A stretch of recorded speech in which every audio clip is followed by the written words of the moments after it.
Don in London, hello, and it's Sunday 25th of January 2009, time just coming up to 11 o'clock, and I've been already to a meeting of AA, the Fellowship of AA, Alcoholics Anonymous. Why do I go there? Because I'm a recovering alcoholic.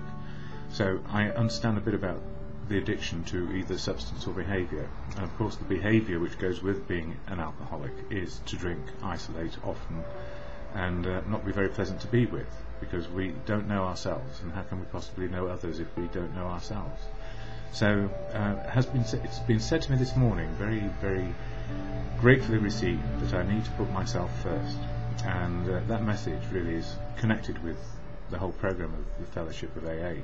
We need to put ourselves first, so we understand that we have become powerless over alcohol, and if we drink, life is unmanageable.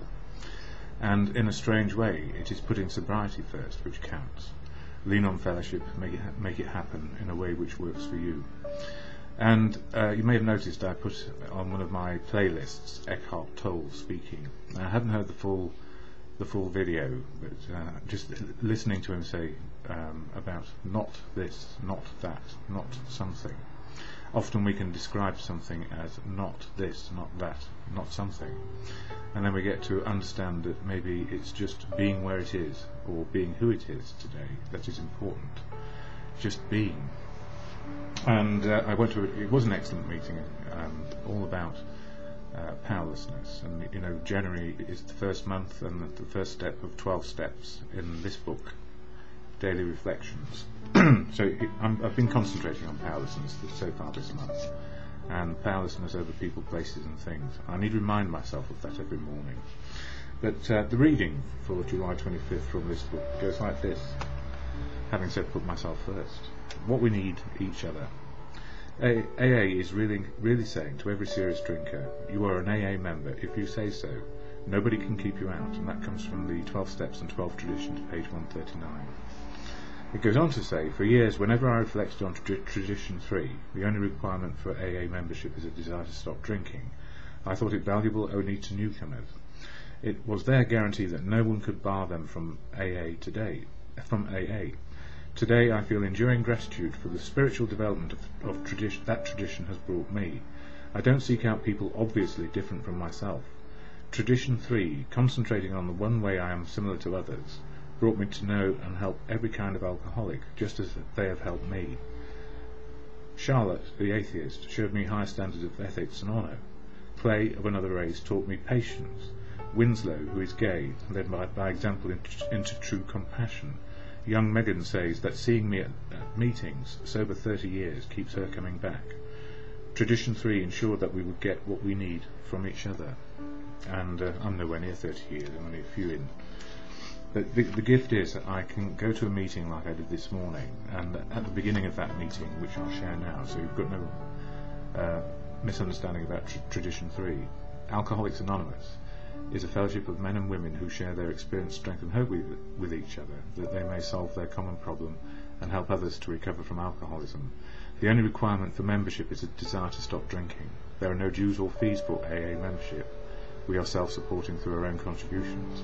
AA is not allied with any sect, denomination, politics, organisation or institution, does not wish to engage in any controversy, neither endorses nor opposes any causes or these videos.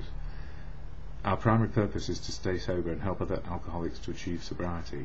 And I don't speak for AA, but I certainly need AA in my life to help me with my spiritual progress, just one day at a time.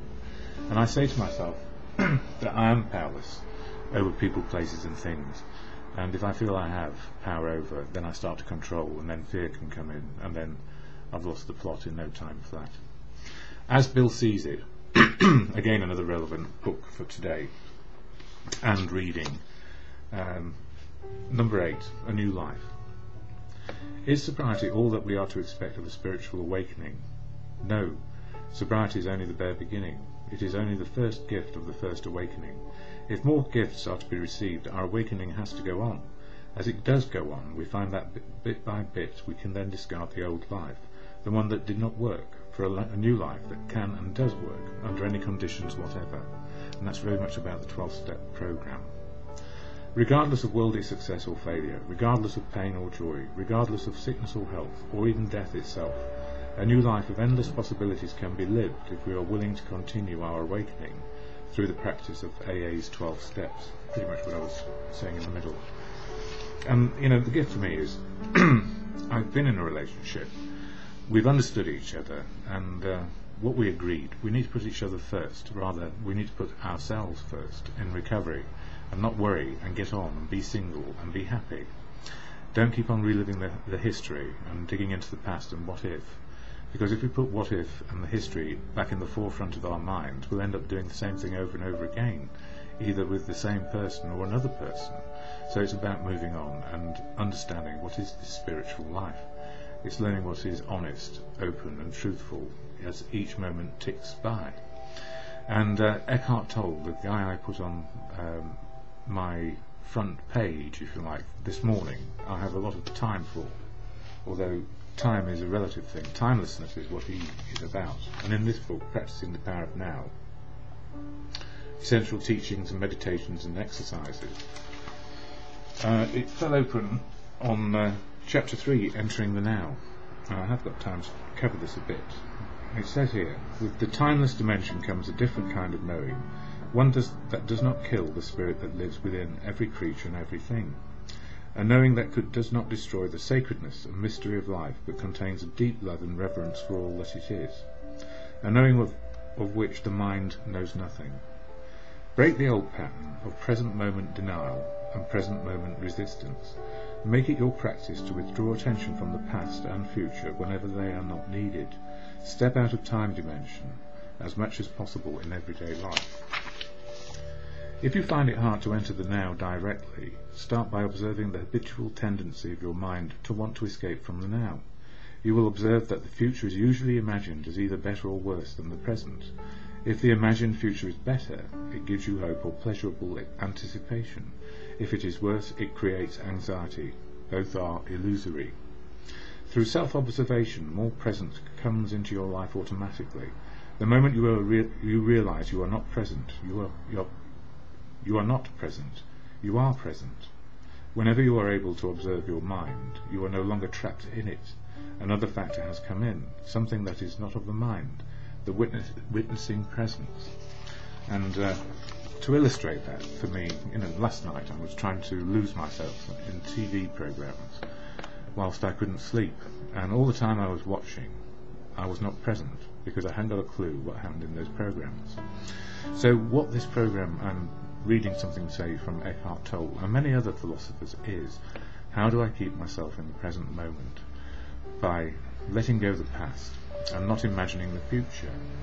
And that can be very hard because sometimes the very present moment feels hurtful, or like Tolle says, it's full of anticipation about what might be in the future. It could be good or bad. But if we're thinking and feeling our way into the future without being able to experience the present, we're not in this timeless moment of now.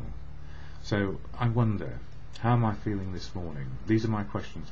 How am I feeling this morning? I've had a good conversation to understand singledom and understand that is a good place to be able to put myself first rather than putting everybody else first ahead of me. Because if I don't understand where I am right now, and if I don't understand my powerlessness over alcohol and unmanageability, and my powerlessness over other people, places and things, I cannot get my choices right, and I cannot experience the moment of now as it is.